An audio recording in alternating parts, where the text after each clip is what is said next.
Hello students, welcome to the ASM classes, and now we have come to the next class of the mathematics of 10th class. And now we will discuss in this class 5.1 exercise of arithmetic progression also. तो चलिए previous class में भी हम 5.1 exercise को solve कर रहे थे समांतर श्रेणी की, और आज भी हम 5.1 एक्सरसाइज को ही सॉल्व करेंगे। क्वेश्चन नंबर 3 से पहले के जितने क्वेश्चन थे हमने वो अच्छे से सॉल्व किए थे, और आज जो बारी है इस क्लास में वो किसकी है, क्वेश्चन नंबर 3 की। और क्वेश्चन नंबर 3 में क्या कराएगा बेटे कि जो एपी दिए हुई है क्वेश्चंस में उनके लिए प्रथम पद और सारवांतर हमने कैलकुलेट करना है। तो यहाँ पर पहला क्वेश्चन क्या है, देखिए यहाँ पर पहला क्वेश्चन क्या है, 3, 1, -1, -3। ये हमें समांतर श्रेणी दे रखी है, मतलब एपी दे रखी है, मतलब अरिथमेटिक प्रोग्रेशन दे रखा है।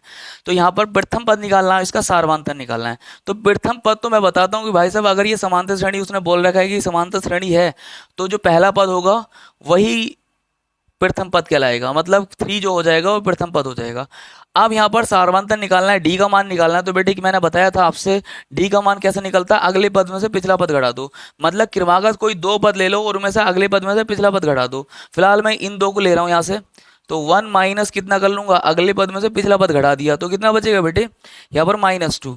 तो डी का मान कितना आ गया, -2। ओके, चलिए नेक्स्ट क्वेश्चन पर पढ़ते हैं।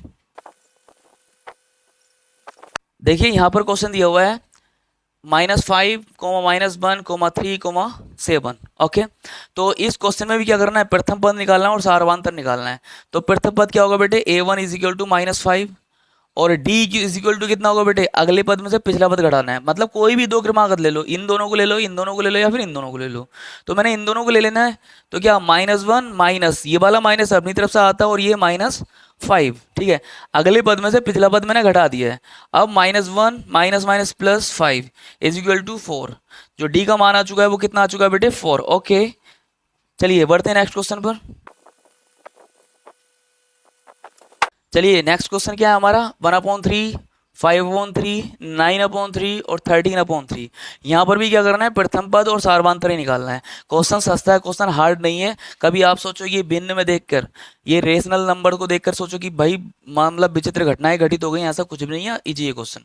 चलिए यहाँ पर a1 आप जानते हैं कितना हो जाएगा, 1/3 हो जाएगा। और d तो निकालना है यार, ज़्यादा कौन सा इतना हार्ड वर्क करना है। अगले पद में से पिछला पद घटाना है, कितना हो जाएगा, 5/3 - 1/3। तो यहाँ पर एलसीएम कितना आ जाएगा बेटे, बताओ मुझे जरा। 3 एलसीएम आ गया है, तो 5 - 1। 3 जब एलसीएम आ गया है तो बेटे 3 से 3 कटेगा, कितना आएगा, 1 से मल्टीप्लाई ऊपर की होगी तो 5। इस 3 से 3 को काटेंगे तो 1 आएगा। कितनी बार कटेगा, 1 बार कटेगा, और 1 की मल्टीप्लाई 1 से होगी तो 1 आएगा। ऊपर कितना 4, नीचे कितना 3। तो जो डी का मान आ चुका है वो कितना आ जाएगा, 4/3। ओके, चलिए नेक्स्ट क्वेश्चन पर पढ़ते हैं। चलिए आते हैं क्वेश्चन पर। क्वेश्चन क्या है हमारा, 0.6, 1.7, 2.8, 3.9। ये हमें क्वेश्चन दे रहेगा। क्या करना है हमने, प्रथम पद और सारवांतर ही निकालना है हमें। क्वेश्चन इजी है, हार्ड क्वेश्चन नहीं। कभी सोचो पॉइंटों में कि गुणा भाग हमसे नहीं आती है, इस बात की टेंशन न लें। गुणा भाग मैं सिखाने वाला हूँ आपको, इस बात से निश्चिंत रहें बेटे।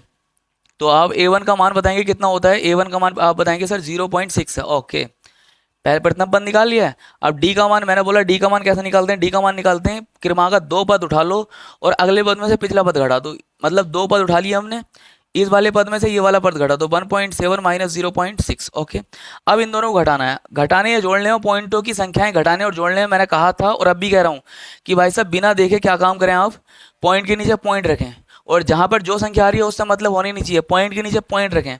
इधर कितना लिखा हुआ पॉइंट के, 6, देखो ये इधर कितना 0, घटा दो। 7 में से 6 गया, बचा कितना 1, यहाँ पर कितना बचा 1। तो इसका जो आंसर आ गया वो कितना आ गया बेटे, 1.1। डी का मान कितना आ गया, 1.1। ओके, देखिए आज की क्लास में हम क्वेश्चन इतने ही रखते हैं। नेक्स्ट क्लास जो होने वाली है हमारी थोड़ी लेंथी होने वाली है, क्योंकि क्वेश्चन नंबर 4 में आई थिंक 15 क्वेश्चन है, और वो क्लास हमारी लेंथी होगी, इसलिए हम नेक्स्ट क्लास में मिलते हैं। चलिए छोटे से ब्रेक के बाद नेक्स्ट टाइम सेम सेम जगह।